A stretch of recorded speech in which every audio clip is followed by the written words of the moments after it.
1890, to joyous masses of supporters, a charismatic leftist priest named John Bertrand Aristide became the first democratically elected president of Haiti. For the Haitian people and progressives around the world, this event marked the birth of a hope for a new era of true democracy and freedom from centuries of European and North American domination. As Aristide said, it was time to turn misery into poverty, but poverty with dignity. Aristide awakened the imaginations of millions and mobilized them to organize and to take action, to determine together the shape of society for the future. But 9 short months later, the military organized a coup d'etat, which overnight took by force all government functions. The reactionary forces comprised the Haitian army and former Duvalierist groups, funded with elite sector money from both inside Haiti and abroad. Over 1,500 civilians were killed by coup forces in the first week alone. The message? Organizing or educating people for social change is death. In both the city and the countryside, everything stopped. Armed paramilitary gangs who called themselves FRAP roamed the streets, silencing all political and social activity. Between 1991, the start of the coup, and 1994, the date of Aristide's return, over 3,000 people were murdered, untold numbers of women activists raped, and countless offices of the pro-democracy movement ransacked and destroyed. Though the coup was condemned by most of the international community, action to reinstate Aristide and return law and order was noticeably absent. The U.S. military forces arrived in September of 1994, but little changed. Finally, on October 10, 1994, General Cedras, a coup leader, stepped down due to building international pressure, and 15 days later, Aristide was returned. The turn of events was viewed positively by people in the streets. Haiti was now back on course. But in looking closer, the exiled Aristide and his negotiating team had little leveraging power and had to essentially acquiesce to most of all of the World Bank's and the International Monetary Fund's neoliberal plan. The plan called for privatizing all of the industrial assets of the state, a very far-reaching austerity plan, and the removal of all protective tariffs to foreign goods. The plan called for the acceleration of the movement of laborers from the country to the city. No more subsistence farming. It was now time to take up making baseballs or assembling toasters. To international investors, Haiti's main asset is the abundance of cheap labor, masses of poor and hungry unemployed people, and it is the opportunity that is to be exploited. To an economist, this neoliberal plan is the logical match between Haiti's resources and the international market demand. But to Haiti's struggling peasants, it means death. So though people were dancing in the streets on Aristide's return, and the Macoutes no longer had the run of the streets, a much larger struggle looms ahead. Can Haiti's democracy survive while her neighbors to the north tighten their economic grip? Will the poor and the starving have the will to participate in the changing future? Can the Haitian government walk the fine line between courting international investment and meeting the needs of the working poor? These are just some of the questions that we'll be looking at in the next hour. Stay tuned. This is Dead Air Live.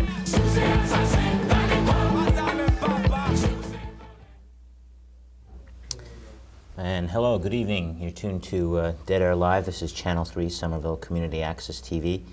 And tonight we're lucky enough to have two distinguished guests. First, Byron Rushing, who is a Massachusetts State Representative, and also Georgianne Potter. And why don't you introduce yourselves and just kind of talk briefly about what you do. Go on, George. Thanks. Well, I'm currently the International Programs Director for the Unitarian Universalist Service Committee, which has its headquarters just a few blocks away in Cambridge on Prospect Street. I've lived in Haiti in the past. I have the proud history of having had my visa revoked under Baby Doc for having critiqued abuses of foreign aid. to U.S. Congress. And in between that and now, I've done a lot of things, including having written a book several years ago on structural adjustment. So. And Byron? I've been in the Massachusetts legislature now for 14 years, and I have had a long intellectual interest in Haiti from another previous manifestation. I used to run the Museum of Afro-American History in Boston before I went into the legislature, and so I used to do a lot of work around relationships between African Americans, the history of the relationship between African Americans and Haiti.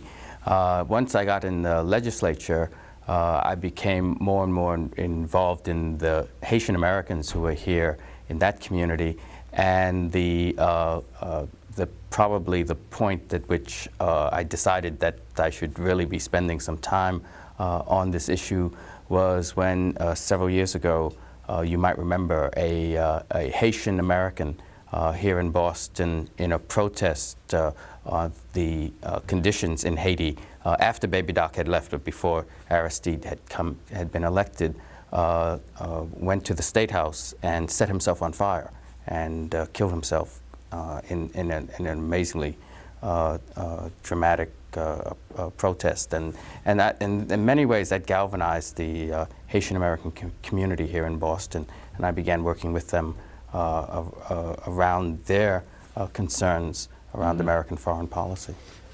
Basically, we were all part of an organization called New England Observers Delegation, and there was actually two parts to our trip down there. There was an initial delegation that Byron was a part of, and that was the delegation that was taking a look at economics and structural adjustment and how that was affecting Haiti. Georgianne and myself actually went down on a delegation to take a look at democracy and the issues related to what is going on with democracy. Is there democracy at all levels? Does information flow up from the bottom to the top? Does the top respond to calls from the bottom, etc.? So we kind of had two different things, and I think as the evening goes on, we'll try to kind of flesh out the connections between the two. I think that a lot of times during our delegation talks, we kind of try to separate and go, oh no, that's the economic delegation's issue. And I think as time went on, we kind of all realized that it was all pretty much intertwined. I'd like to actually go to a little roll-in tape that features Byron in the market, and I think this will kind of flesh out some of the issues that we can talk about regarding structural adjustment. If we could roll that tape, that'd be great. We were particularly struck by the clear analysis of the popular organizations, and in what we say today, we mean to reflect their voices. Et ça qui te frappe nous plus, c'est qualité analyse que l'organisation populaire fait. Et nous et ça que nous pral dit jodi à la refléter exactement ça que vous pensez. What we heard about the state of the economy is chilling. Ça nous tendait sous Jean état économie en kounya là, son bail qui fait nous trembler en pile. Haiti's economy, battered by 3 years of military looting and embargo during the coup d'etat, remains in critical condition. Économie Haïti après que militaire fait 3 ans à piller et puis embargo à tout, rete dans état très critique. In town after town, people told us that they had expected the economy to improve after President Aristide returned. Et dans chaque ville que nous passons, peuple a pensé que dit nous que yo pense que et avec retour président Aristide, situation était qu'à font changer, mais yo remarqué que et c'est plus mal, living plus mal. But that instead, the economy has gotten worse. Okay. Joblessness, the astronomical cost of living, and their consequences in terms of hunger and illness are racking the economy. Pas de job, la vie chère avec toutes conséquences que ça gagne sous grand maladie a fini à payer. The popular organizations blame this economic crisis on the neoliberal plan being pushed by international lenders and donors. Organisation populaire la responsabilité sous plan néolibéral qui institution internationale qui compte bail cob ou bien prêter cob et qui gagne support gouvernement américain dans tête yo a forcer Haïti valer. One peasant leader in the Milo region said, "We call it the plan of death." Yon nan paysan nan Milo yo relé plan ça plan la mort. So, plan of death. Why don't we actually talk about that and how it relates to structural adjustment? Because that's an issue that a lot of people kind of bring up. And what is structural adjustment? How would you explain it to someone that doesn't know? Structural adjustment is actually an American invention. I mean, it was invented by the Americans and as a international program of the World Bank and IMF. And essentially, it says that what you need for a country to develop, what you need to do is to look at the resources that that country can sell to major European and North American economies, and sell quickly to those economies. And so you don't. It's not that you don't look for things that a country might want to do for itself, and develop an internal economy. Or do you look for things that a country would choose to, in the long run, sell outside of itself? Mm-hmm. And so you look for the things that it can immediately offer. And in various places, that's various things. And in Haiti, what it is cheap labor. So there's the structural adjustment doesn't call for developing a plan for a country to feed itself, right? Rather, it says what can the country immediately sell? Because the assumption is that right. Money is what the country needs. Mm-hmm. Well, maybe Georgianne, you can jump in here too. But let's take the position of a liberal. Let's say. A neoliberal or a liberal? Or neoliberal. I get there's a big difference. I get the terms confused. But let's say, what exactly is wrong with an international lender coming into a country, looking at the situation, saying, okay, here are Haiti's strengths, here's what we need, this is how you fit into the international market, go ahead and do this.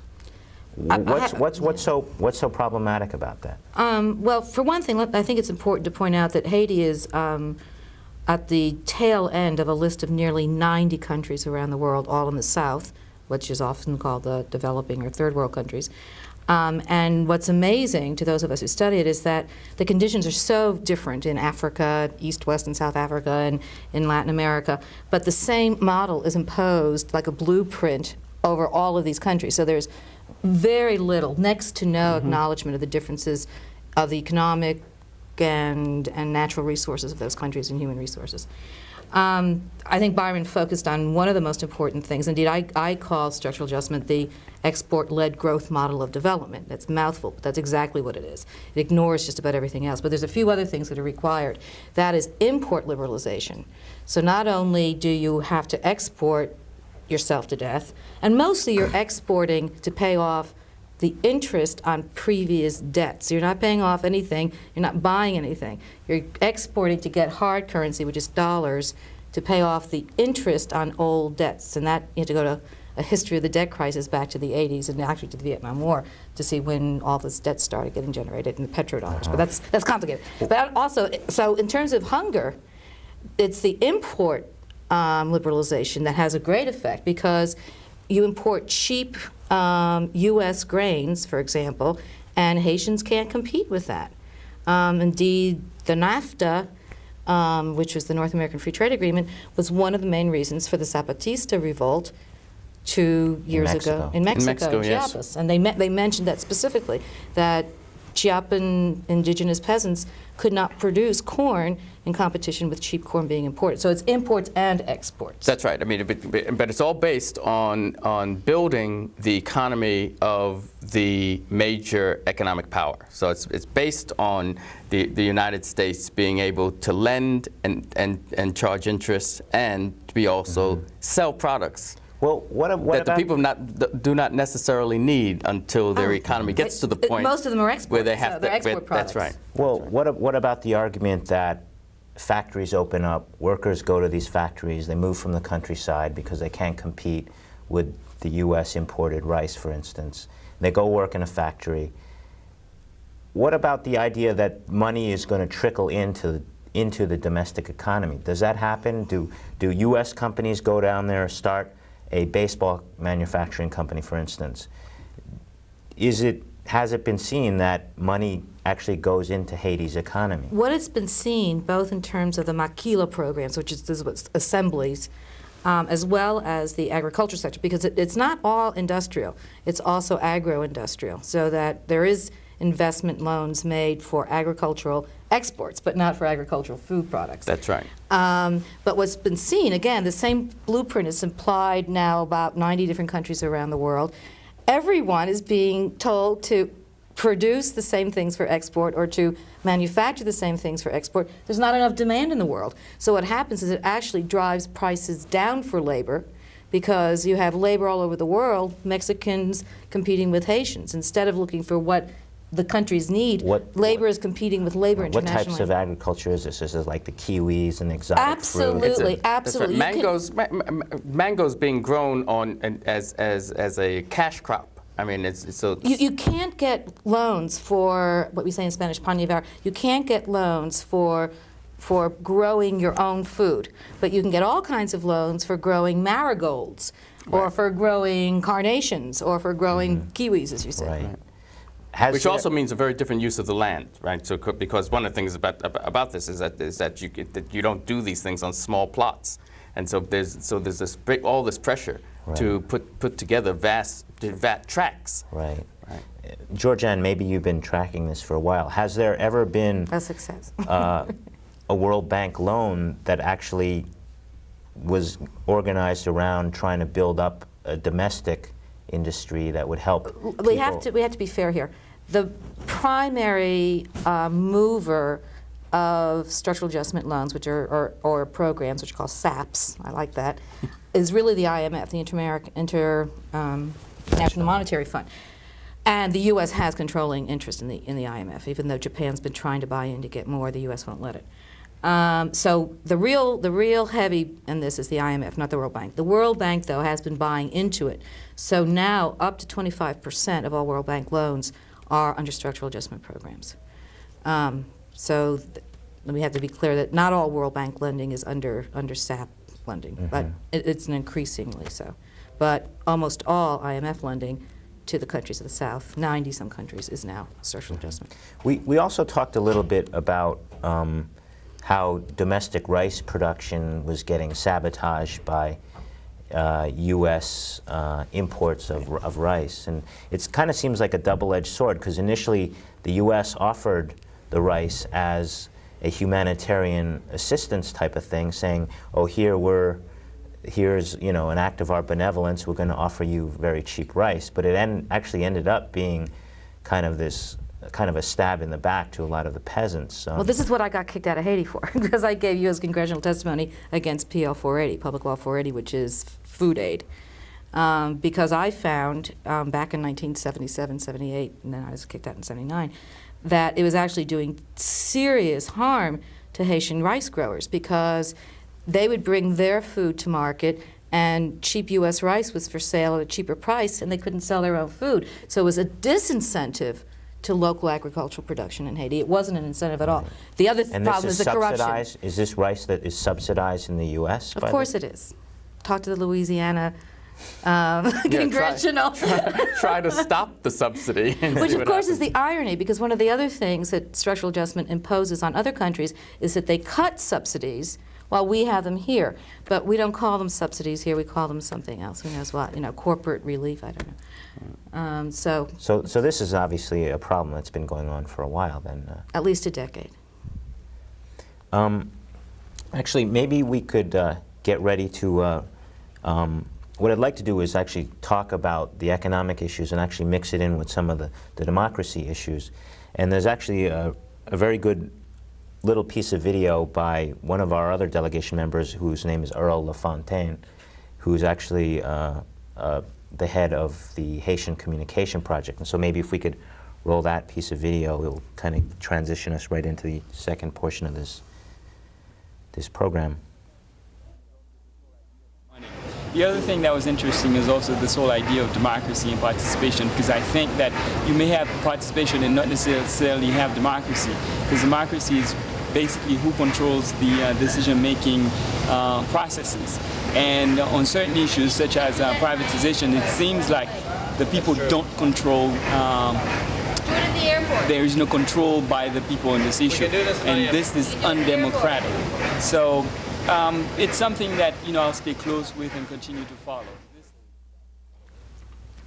Well, so basically, what Earl kind of is trying to bring up there is that there's a definite link between democracy and what's going on with the World Bank. So, I mean, it kind of seemed like we went down to observe the elections, and we watched them open these things called BIVs, there were the local level election offices, and we watched them tape the ballot boxes, and we watched people walk up and mark their ballots in secrecy and put their little ballots in the box and stamp their thumbs, and everything kind of seemed like everything went smoothly.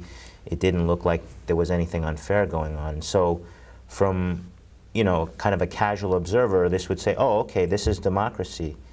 But I think one important point that Earl's bringing up is that, despite the fact that people can go out and vote and decide who their president is, the bottom line is that there are a lot of things being decided by people other than the Haitian people themselves.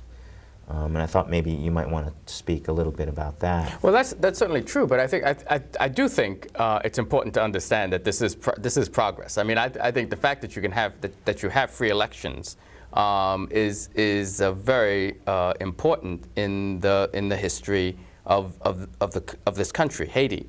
Now, one of the things that we should know in the United States is the fact that you can have a free election does not necessarily mean that you have democracy, or that all the aspects of democracy are played out. We don't. I mean, because it does depend on what the question is that you get to choose. You see, I mean, who asks the question? Sometimes that's expressed by who's running for office, but it really is who gets to ask that question. And one of the things we do know is that because a significant number of people in Haiti voted for a way they thought the country should move, was so threatening that the powers that had been in control of that country felt that it was necessary to overthrow that elected government. Mm-hmm. That election and that democracy was so effective that it looked like the people who had been running that country were not going to be able to run it anymore. Right.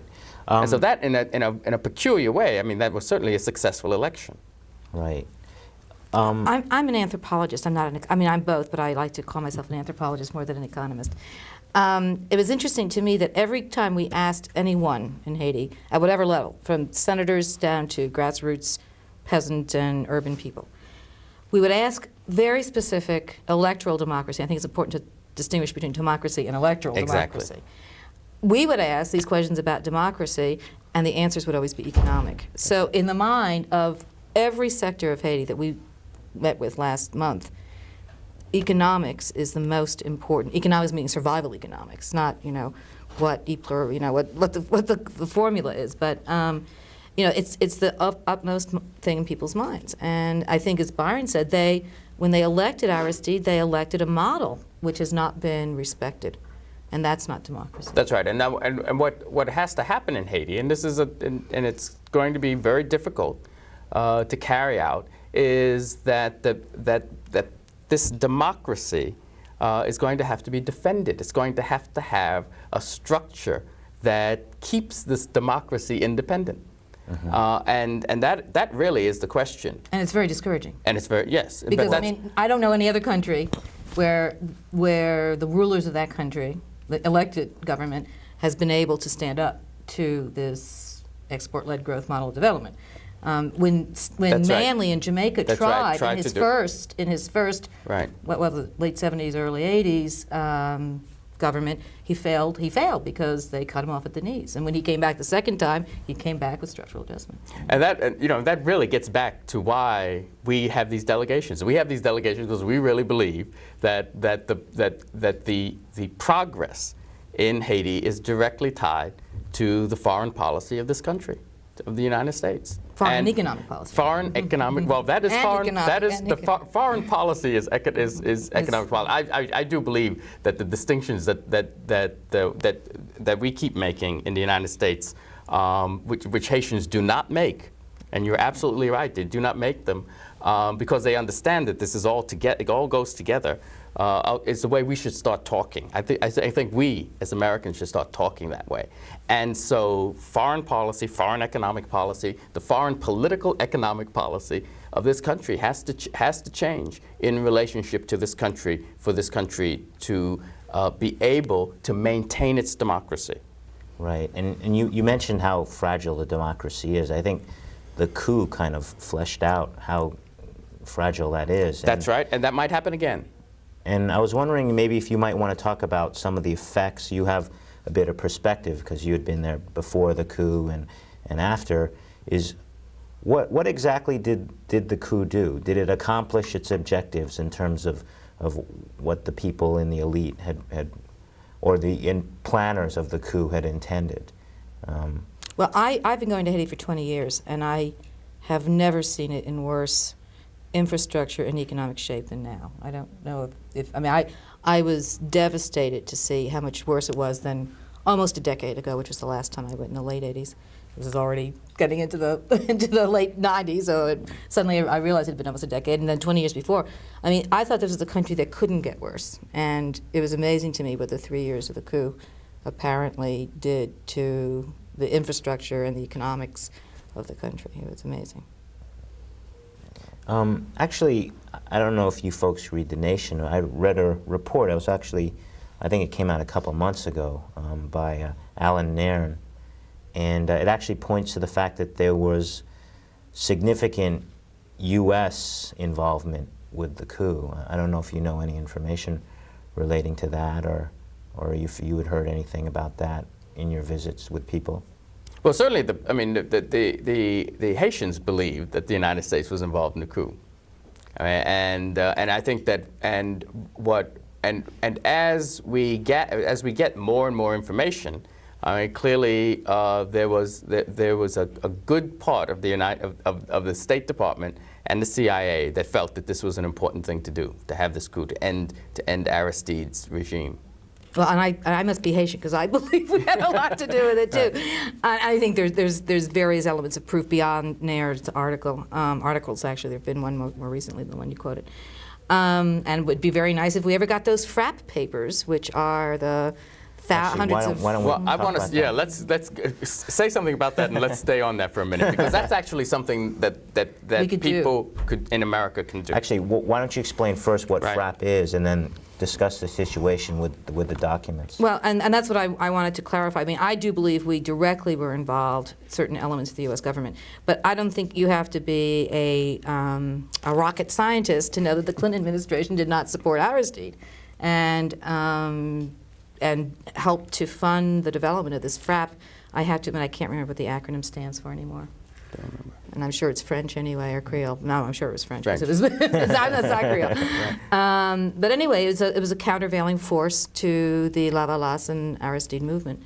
And got direct funding. I mean, that wasn't covert. It got direct overt funding as a political movement from the U.S. administration of Clinton. And but we also are finding out that it also got covert. And some of the covert aid, very likely, either directly or indirectly, was to buy arms.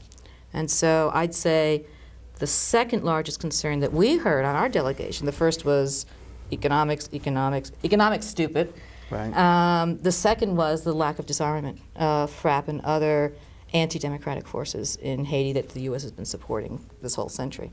There's been a real reluctance on the part of the American troops in Haiti to disarm FRAP and other right-wing organizations in the country. They just have not done that. Mm-hmm. And then when the United States Army went in, within the first week, if not, they went to the headquarters of FRAP and cleaned it out. I mean, and it turned out that we found. I mean, the Americans found out. The Haitians knew this, but Americans found out a few months ago that most of the records that FRAP had not destroyed were brought to the United States. The United States Army sent them to the United States. We believe that they are in the Pentagon or in the Defense Department has control of these papers. And of course, the Haitian government now would like to return of the papers. At first, the United States government said they would not return the papers. They didn't think that they were relevant to subsequent developments and that needed to happen. Nor were they in our national security interest. Well, they didn't say that. I'm just saying what Americans said. Then they said, and this was, of course, was what I thought was the great giveaway line. I mean, they said that they could do it, but they really had to censor them first. That there was too much sensitive information in these papers. Now, what would be sensitive to Americans in papers of a right-wing organization? What was sensitive clearly is the naming of both Americans and Haitians paid by Americans in those documents.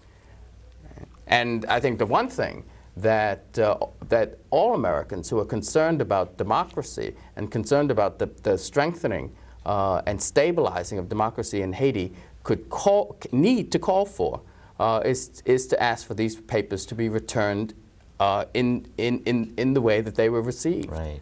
I mean, when you think about it, it seems like absolute disregard for someone's sovereign property. I mean, it seems like the U.S. Army went in there and confiscated documents that had, that were basically the possession of people in Haiti. And which actually identify where cache of weapons are located today. That's right. And probably where they came from. Which is probably why they wanted it. But I mean, in terms of just human life, if the current Haitian government could go and find those caches, it might save lives in the very near future. That's right. And the other piece of this is the reluctance of the United States to support any kind of investigation leading toward any kind of criminal prosecution of the people who were involved in the coup and involved in the various layers and several years of torture and murders that went on in that country. There's a lot of reluctance on the part of the United States to support a truth commission, to support the kinds of activities that countries have found to be very useful and healing, actually, if they're going to overcome that kind of violent totalitarian past. Mm-hmm.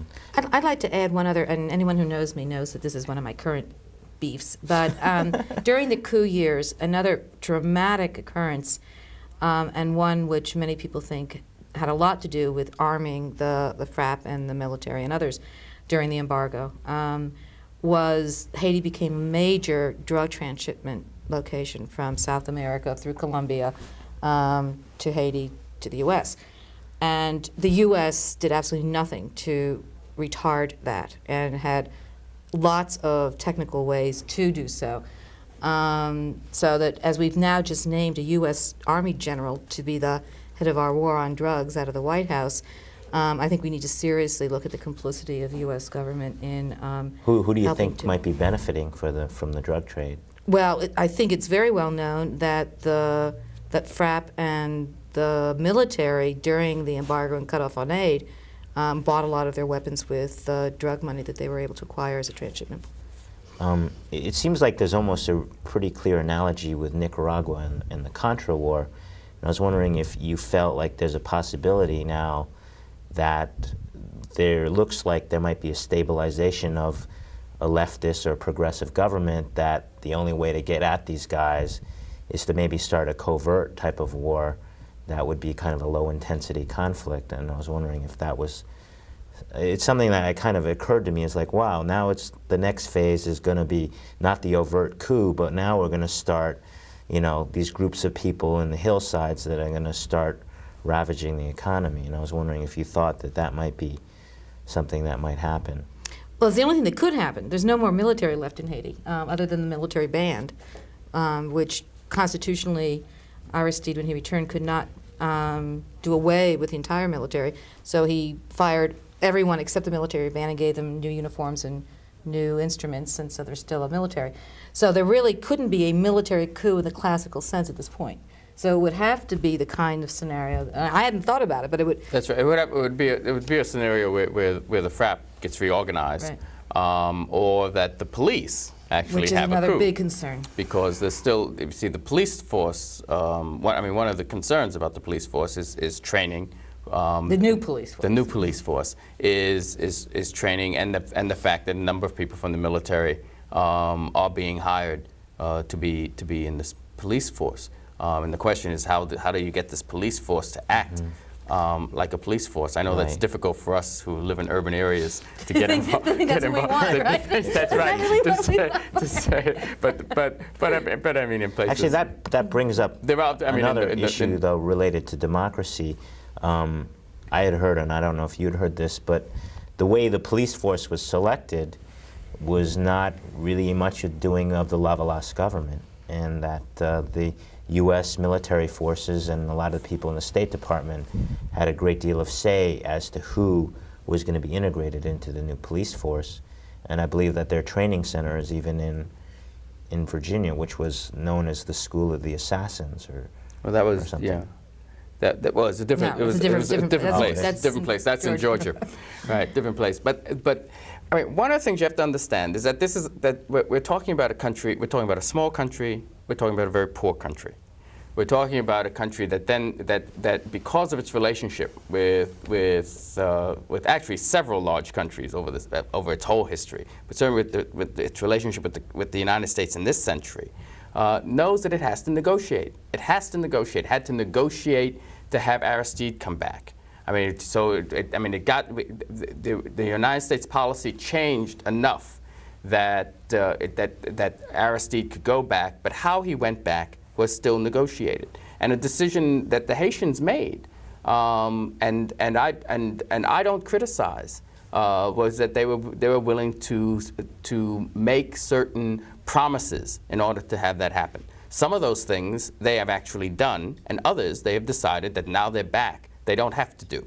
Mm-hmm. And that's of course there, and I see, I mean, as an elected official, as a person who does politics every day, that seems reasonable to me. I understand that, and I think that what we have to be looking at is ways in which we strengthen the democratic processes in Haiti so that people can get to the point where they feel comfortable in the people who are hired to do any of the things that government does. Mm-hmm. Also, what about there was at a certain point where Aristide, I guess there were several points where Aristide had come on TV or on the radio and talked about mobilizing to disarm right-wing elements. And part of his way to do that, he had threatened, was to actually arm militia and arm Lavalas supporters so that they would be protected, and also to use them as a force to disarm. And it seemed like a lot of, like the coup happened, I think, shortly after Aristide had mentioned something of that sort. And I was wondering if you knew anything about those efforts and if they had ever gotten off the ground. Or I can't speak to that period. What I was struck by in this trip. This is my third time as part of the delegation that I've gone to Haiti. I went during the coup, and when we wanted to talk to were successful in talking to a number of people who were actually still organizers, peasant organizers. All of that had to be done in the most surreptitious ways, and when I was there then. I went back when Aristide came back, and then this was the third time. This time, what struck me the most was the openness of the peasants to talk. And I met so many more than I'd ever met before, and their analysis of what was going on was just so clear. There was not, they understood what they had to do in that country. One of the things that kept being said over and over again was that they were willing to defend themselves, that they were willing to do it, that if they had to, they would do it. I think that, One of the things I noticed, though, is I didn't see anybody that we met with who was armed.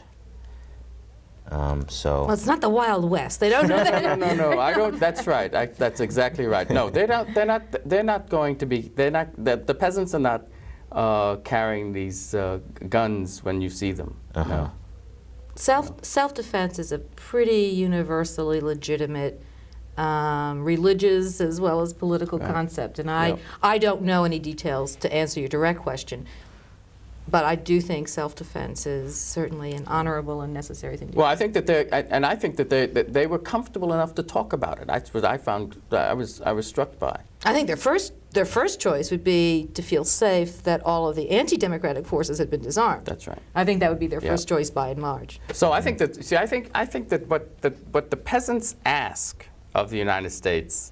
Their analysis of what the United States should do is very reasonable. I mean, I think that what we need is to get some Haitians to be able to run the State Department and the CIA and the military for about 6 months, and Haiti would probably be in fine shape. If we manage that, could they deal with issues beyond Haiti? No, though? I don't. Please, could they also deal with other countries? I want the Haitians to survive this. but. Yeah, I think, I mean, when you go to Haiti, when you come back from Haiti, your first reaction is that the United States should just leave it alone. If the United States could just leave it alone, things would be better. But that's not realistic. What's not realistic about it is that the United States actually owes Haiti some things. You see, the United States has actually extracted a tremendous amount from Haiti. And Haiti is due some reparations. Okay, and the question now becomes related to that, though, is do you think that we as a delegation or as a group of progressives can convince your basic person who lives in Somerville or your basic person who lives in Toledo, Ohio, that the U.S. owes Haiti anything? And why should they care about Haiti? Well, I think there are two things here. One thing I think is that we need to convince people that what the American policy has been toward Haiti has been incorrect. And I think that Americans, if they understand the unfairness of this, will understand. If they understand that the average Haitian wants to be able to actually move, as Aristide says, from misery to poverty with dignity. That they are willing to do the work that is necessary for that to happen. They're willing to work on that land, right, to get that land to produce. They are willing to do a whole range of things in order to become, to establish a sustainable economy. And they know how to do it. I mean, that's what's quite remarkable, is that, we do get all this propaganda that somehow we have to go teach everybody in the world how to do things. They do know how to do it. I think one way to do it is to show the vast majority of the U.S. public that it's in their self-interest. Because cheap Haitian labor also brings down wages in the United States. Cheap food in Haiti. I've talked to U.S. farmers back when I was dealing a lot on food aid issues, and I said, how do you like this scenario? How would you like it if some other country came and dumped? And they went, we would hate that. Of course we wouldn't support that. That's right. So I think we need to show the parallels, the structural parallels between the contract on America of Newt Gingrich and people, and folks. The truth is we have a structural adjustment program going on in the United States right now. It's just not approved and supported and funded by the IMF. We have imposed it on ourselves. And we do. We have a structural adjustment program. We have a structural we have a structural adjustment program, so that's why the average American makes less money than they make 10 years ago. And so that is certainly internal structural adjustment. Absolutely. I mean, it's not an official one, but we have one. So, I mean, I'm not saying that people only do good out of self-interest, but I think we need to do a better job of showing people in the United States that it's in their honorable self-interest not to let people around the world be I was going to use a word I'm not supposed to use on TV, I guess.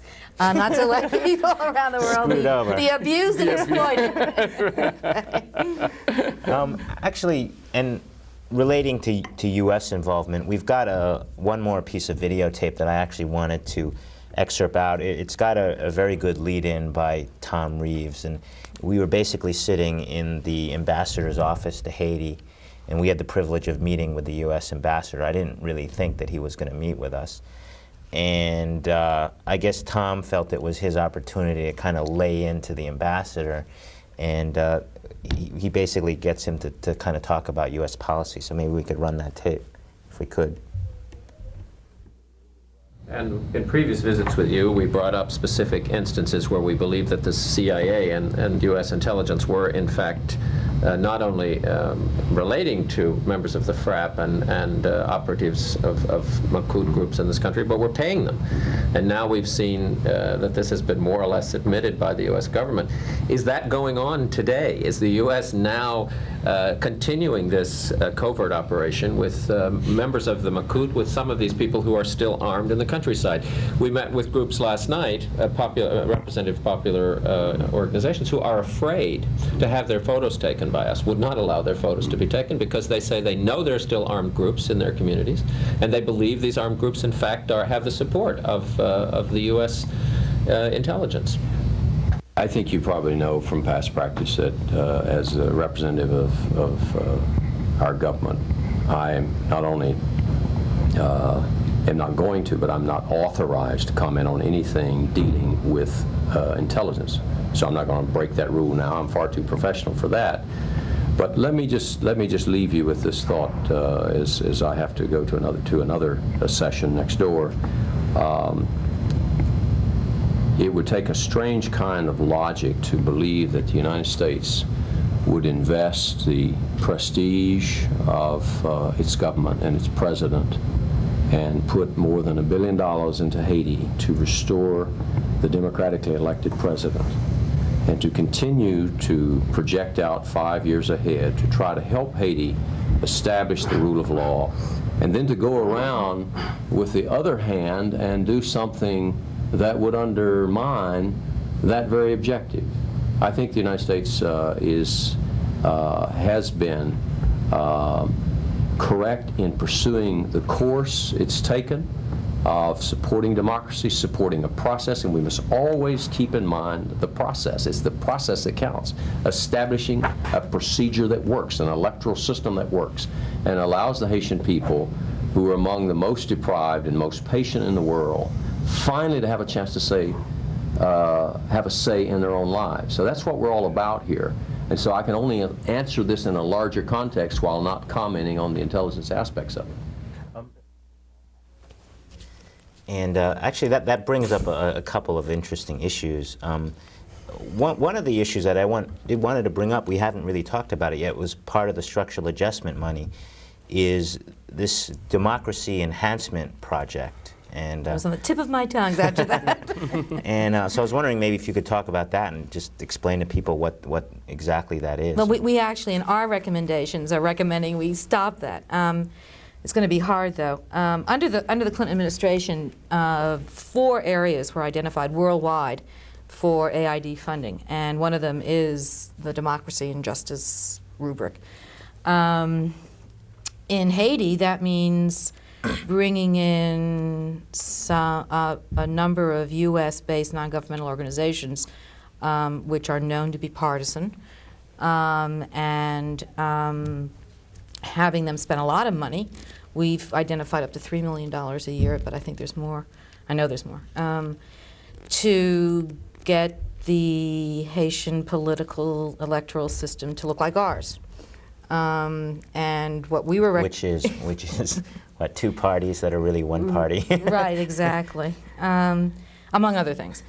Well, I mean, we're suggesting, and indeed members of the Haitian Parliament have talked to me directly because we are a funding agency, the UUSC. They are very well aware that as a country that has a long tradition of non-electoral democracy, that they do need training. Right. But they want to choose the people who are going to train Exactly them, right, and they exactly. don't want it to be U.S. people, even good people like us. They want it to be other countries in the South that have gone through their own democratization process. So they're cognizant and want that kind of training in Haiti, but they don't want what they're getting, and it's being sort of pushed down their throats. So what we're suggesting is defund this U.S. imposed model and let's fund the Truth Commission, which Byron mentioned earlier. That's right. Actually, one of Let me say another thing about AID right now, and that one of the programs of AID is to reintroduce the Creole pig, which is a story. Where are they going to find any? Well, this is where they They find kept them. an embryo somewhere? No, they didn't kill all the. You see, Actually, why don't we back up a second? tell the story about this. Incident, 'cause I think that fleshes out everything we're talking about here. You know what year it was because you were there, weren't you? When I wasn't living there, what year was but it? it was between 83 and 80-45. right? You're right. 80-45. In the early 80s, 80-45, there was a swine flu epidemic it actually was On the whole island. in the whole island. Both sides. Haiti, of course, is 1/3 of the island, and then Dominican Republic is the 2/3 on the east. And a decision was made in Haiti that was not made in the Dominican Republic. A decision was made in Haiti by the United States Department of Agriculture, who was there, that the best way to end this flu epidemic of the pigs was to kill them, and to kill all the pigs. And so what they set up a program, and they bought all the pigs and exterminated them. In the Dominican Republic, and I'm still working on trying to figure out why it was different, but in the Dominican Republic, the decision was that you could let the flu kill pigs, and it would just go through the population, and you would end up with a group of pigs who were immune to the Healthier. They were immune to the flu, and you should just do that and let that happen. So and then what happened in Haiti now is that the peasants had no pigs. Now these were indigenous pigs, and so then the Department of Agriculture offered to sell, as an aid program, to sell a pig from the United States that was very successful in southern farms, and the idea was southern farms, they were hot, and so this pig would work well in Haiti. The pig was introduced, and many Haitians bought the pigs. The problem with the pig was twofold. One was it had a very difficult time eating what Creole pigs ate, and it wouldn't, and they would get sick. And so in order to have this pig to become economically viable in the island, you had to buy feed, which was something that Haitian farmers couldn't imagine. To buy the food to feed the pig. Plus all the inoculation. And then you had the medicine. That's right. And the Haitians, actually, the farmers called them American princesses, and because they were so delicate. And now there were all kinds of rationalizations given for why this had to happen. Finally, after Aristide's return, AID is now reintroducing the pig. The one good thing about this, the Creole pig. The one good thing about the only good thing you can say about this whole thing is that it was one of the early organizing activities of the peasants was organizing around the fact that they had lost their pigs. The year after the pigs were killed, the population, the school population, children in most of the schools that we're talking about in Haiti are schools that you have to pay to send the children to. The school population fell because peasants. One of the things they did with these pigs was after the pig it was their investment. They would sell the pig and use the money to send their child, at least one of their children, to school, and they weren't able to do that in the next year. And the delegation heard Haitians saying structural adjustment is the Creole pig of the 90s. That's right, exactly right.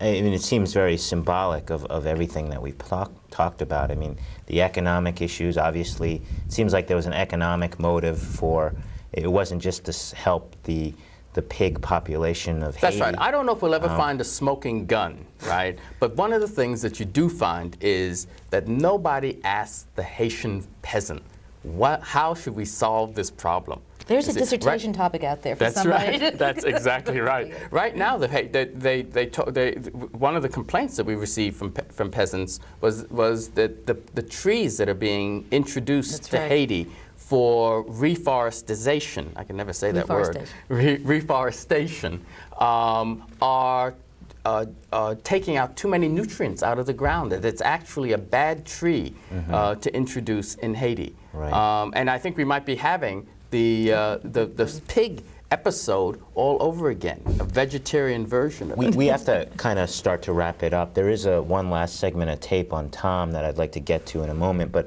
I'd like to actually just maybe try to summarize what I see is going on. It seems to me like Haiti right now in the world politic is kind of at a big crossroads. They seem like the new David going up against the Goliath, and it seems like Preval, the new president, has got a tough job. He's going to have to either walk up to the World Bank people and the IMF people and say, I'm sorry, I can't accept these kind of plans, and walk his own road, or either he's going to acquiesce and they're going to try to do everything they can to make the international lenders happy. I was wondering what you thought might come out of all this. And it seems like we're watching this epic battle between the big forces of the IMF, and I was wondering maybe if you could wrap it up in about 20 technically, there's a seconds. very important countervailing force in Haiti, and that's the parliament, because no president in Haiti under the new constitution since the mid-80s can sign an international agreement without parliament's So you don't think approval. that they'll let Preval Oh, I'm sure they carry will. on? But what they'll do is they'll negotiate it as hard as they can. Okay. We have to actually roll the tape, so why don't we just go to this final summary by Tom at the end of his trip, and we will see you later. Go. I always come away from Haiti feeling strengthened and refreshed to know that people, under the worst of circumstances, bring out the best of human nature. At MPP again in the Central Plateau, I saw what I really believe is the deepest and broadest democratic organizing going on in the world today. It represents, I think, the hope that we can overcome forces of homogenization and centralization, control and manipulation, which corporate America represents. And I think that hope is something that we take back with us that can help us transform our own society. It's coffee, ubiquitous coffee.